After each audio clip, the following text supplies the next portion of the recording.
नाज़रीन खबर शामिल करूँ था तंगवानी में आतिफ हुसैन बिजाणी की रिपोर्ट मूजिब तंगवानी जमाल पुलिस थाने की हद में 1.5 महीनों अगु अगवा थी वियल मुगवी शकील बालकानी और लियाकत बालकानी की बाज़ियाबी लाइ मुगविन के वारसन STP ज़िले सदर अकरम खान बाजकानी तालका तंगवानी सदर गुलाम हुसैन डाणी इमाम बख्श सिंधी असगर डाणी और मुगविन के वारसन के तरफा माशाला होटल का रहबर चौक ताई एहतजाजी रैली कढी वही ऐं 3 ॾींहं अलामती बुख हड़ताल कैंप कायम करे छॾी आहे।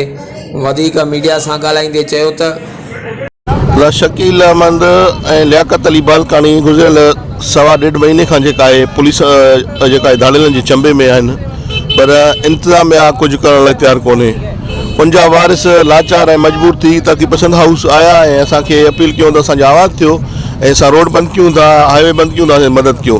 पर असां उन्हनि खे हाईवे ते वठी न वियासीं, रोड ते वठी न वियासीं।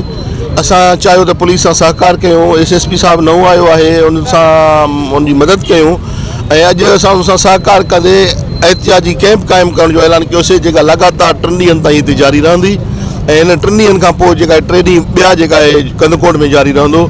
असां चाहियूं था त असांजो आवाज़ इंतज़ामिया ताईं पहुचे।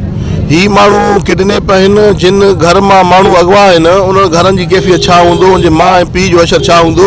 त ही माण्हू वेचारा ॻोठड़ा माण्हू आहिनि, हू चवनि था जल्दी में हाईवे बंदि कयो, पर असां उन्हनि खे चयो त पुरअमन तरीक़े सां ज़िले कश्मीर में बदअमनी जी बाहि भरे पई त सिंध तरक़ी पसंद पार्टी तरफ़ां ज़िले सदर अकरम खान बाजकानी सां जेके शकील अहमद लियाकत बालकानी जा वारिस वञी मिलिया त असांजो हमदर्दी कयो। असांजा जेका इहे 2 मुगवी धाड़ेले चंबे में क़ैद आहिनि उनखे वापसि करायो। इन जे लाइ अकरम खान बाजकानी ज़िले जी तरफ़ां असांजो इहो ऐलान थियो आहे। असांजो 3 ॾींहंनि जो आलमी बुख हड़ताली कैंप आहे। अॼु असांजो पहिरियों ॾींहुं आहे ऐं 2 ॾींहं ॿिया बि एहतिजाजी कैंप हिते बुख हड़ताली कैंप थींदो। इन खां अलावा असांजे ज़िले हेडक्वाटर सतहनि ते बि असांजा एहतिजाज थींदा।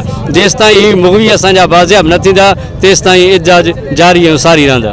बालकानी ऐं शकील बालकानी खे ज़िला इंतज़ामिया बाज़ियाब कराए इन ॿिए सूरत में सिंध तरक़ी में जेको बुख हड़ताल क़ाइमु कयो आहे इहो क़ाइमु रहंदो। जेसिताईं शकील ऐं लियाकत बालकानी बाज़ियाब न थींदो तेसिताईं एहतिजाज जारी ऐं सारी रहंदो।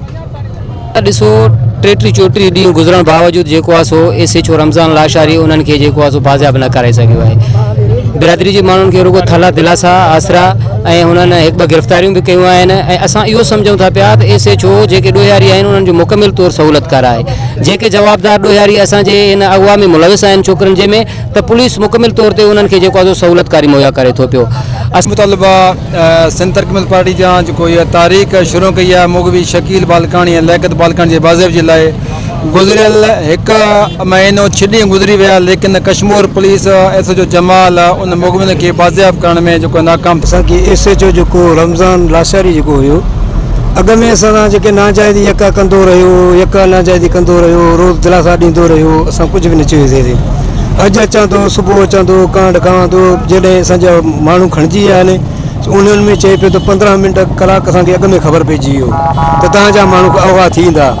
उन्हनि लियाकत बालकानी ऐं शकील बालकानी खे ॻोठ ज़ंगी खान बालकानी खां पुलिस स्टेशन थाणो हद जमाल थाणे जे हद मां अगवा करे विया जेको अञा ताईं बाज़ियाब थी न सघिया।